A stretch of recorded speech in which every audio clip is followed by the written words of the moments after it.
Bon dia a tots i benvinguts a la nostra conferència sobre la importància de l'exercici físic a la nostra vida. En primer lloc, vull donar-vos les gràcies per assistir i col·laborar amb nosaltres en el dia d'avui. Tots hem sentit parlar alguna vegada sobre la importància en fer exercici físic a la nostra vida.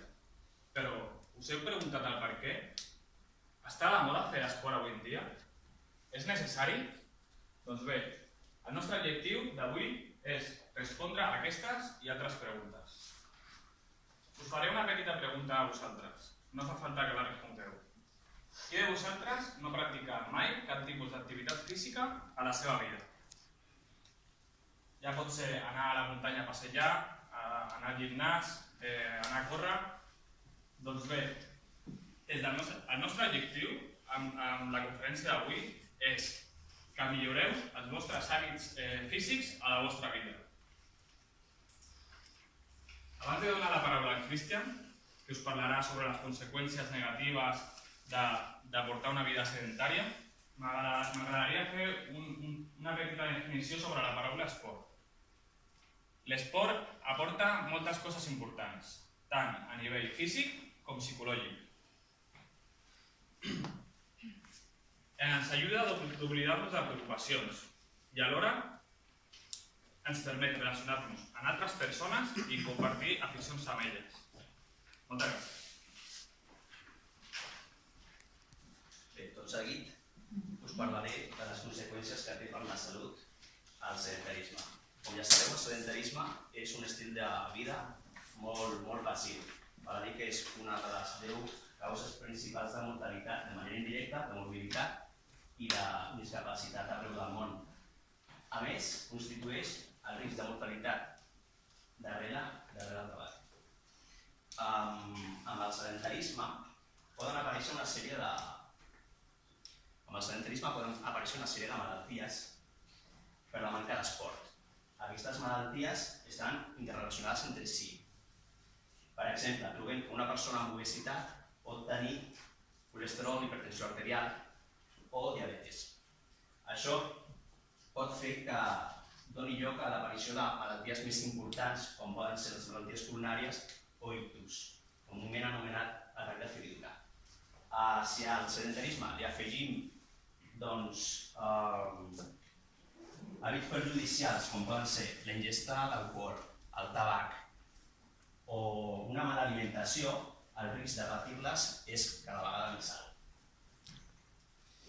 Moltes persones consideren que tenen un bon estat de salut, però un dia arriben al metge o a l'infermera i veuen que li fan un control i els apareix que tenen hipertensió o tenen diabetes, i això es podria haver evitat si el ritme de vida hagués sigut més actiu.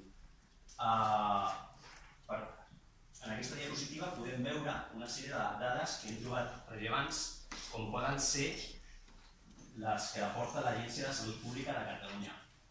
Voldria destacar que a Catalunya una de cada 4 persones té hipertensió arterial i que més del 8% dels catalans té diabetis de tipus 2. Això ens dona una visió àmplia de la magnitud que suposa aquest problema i ens dona bastant a què pensar. El Pablo farà una sèrie de recomanacions per portar una vida més activa. Bé, abans de començar les recomanacions, us volia fer una pregunta. Quants de vosaltres us heu apuntat algun cop al gimnàs i ho acaben deixant? Sí? Doncs ara faré unes recomanacions per poder evitar això, per donar un estil de vida més saludable. La primera de tot és que l'activitat sigui agradable per nosaltres, que ens agradi, bàsicament. Perquè si fem una activitat que no ens agrada, això provoca que l'acabem deixant al final. També ha de ser adequada a la nostra condició física i a la nostra edat. La nostra edat ara no importa tant, però en el futur sí que haurem de fer una activitat que sigui més realista en funció de la nostra condició física. També és molt important proposar-nos objectius realistes. Perquè, per exemple, si escollim una activitat, m'invento a la muntanya, volem escalar, doncs el primer, no podem començar escalant l'Everest. Haurem de començar anant a rocòdrom, aprenent, i hem de ser realistes amb el que podem fer. Per això ens hem de marcar una quantitat d'activitat física que hem de fer a la setmana. Per exemple, si comencem a anar al gimnàs, doncs no començarem anant 6 dies a la setmana, com un esportista d'ell. Doncs, jo que sé, m'ho podem anar 3 dies a la setmana. També és superimportant fer aquesta activitat en grup, perquè això ens motiva a que un dia, si vols, per una mica més de mandra o el que sigui, doncs l'altre et tira de tu i al final acabes anant a fer l'esport. També és molt important perquè socialitzes amb la gent. I per acabar, superimportant, la roba i el calçat, perquè si fem la muntanya doncs no podem anar amb la roba de running, hem d'anar adequat a la muntanya. I per acabar del tot ja, hem de, per maximitzar els objectius que ens hem plantejat, amb una dieta equilibrada els assolirem més ràpid. Ara el Miguel ens parlarà sobre els beneficis de l'esport. Hola. Jo us parlaré sobre els beneficis de l'esport, que no és només una sensació, sinó que està demostrat científicament que ens aporta uns beneficis reals. Per començar, quan entrenem, també entrenem el nostre cor. El cor el fem més potent, més fort, i això allarga la seva vida. Si allarguem la vida del nostre cor, evidentment allarguem la nostra vida. Quan fem el cor més potent, això repercuteix directament sobre el nostre aparell circulatori, reduint el colesterol i produint una sèrie de beneficis. El reduir el colesterol té un benefici que ara amb el bon temps que fa anirà molt bé, que és l'augment de barbacoas. Podem assistir a totes les barbacoas que ens convidin. Reforçarem l'estructura òssia i reduirem les petites trencaments d'ossos i tendons que podem tenir fent esport. Aquesta circulació també repercuteix a l'aparell digestiu i redueix el càncer de còlon als homes. L'aparell circulatori al millorar, millora l'assimilació de la glucosa i redueix la diabetis. A part de tots aquests beneficis físics, també tenim els beneficis psíquics. Parlarem de les famoses endorfines, que ens redueix l'agressivitat i l'ansietat. Al reduir-nos l'ansietat i l'agressivitat, doncs simplement som més feliços. I per últim, per acabar, l'esport té una relació inversa amb el tabaquisme. Quan tu realitzes esport amb una continuïtat, és molt més senzill deixar de fumar. I aquí tenim un exemple. Porto 15 anys sense fumar i sense parar de fer exercici. Ara, per acomiadar la nostra xerrada, acompanya Gemma. Hola, bon dia.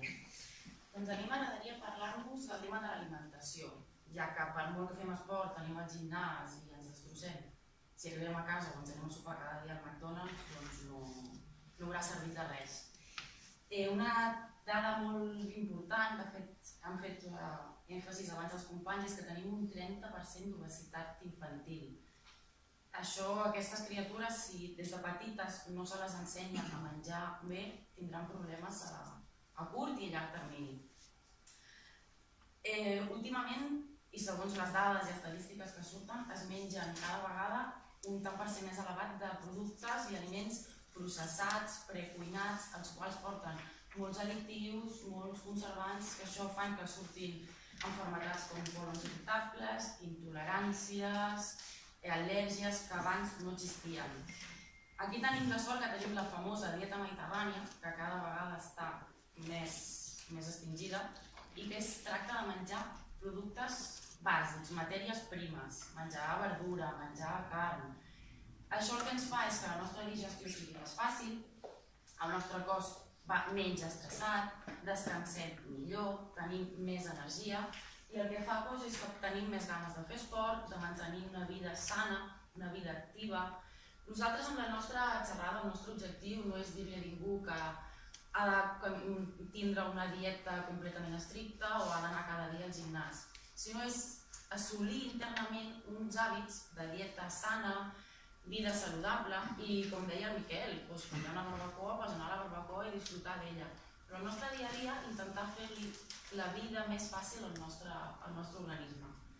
I que aquests petits canvis, a la llarga, ens poden donar una qualitat de vida molt millor a la que podríem tenir. Per això el nostre objectiu del TEC és intentar mentalitzar una miqueta més a la gent que una vida sana té molts beneficis més que contradiccions i animar a tots a una vida activa i a una alimentació sana. I donar les gràcies als companys per tota la feina que hem fet i a vosaltres per la vostra atenció.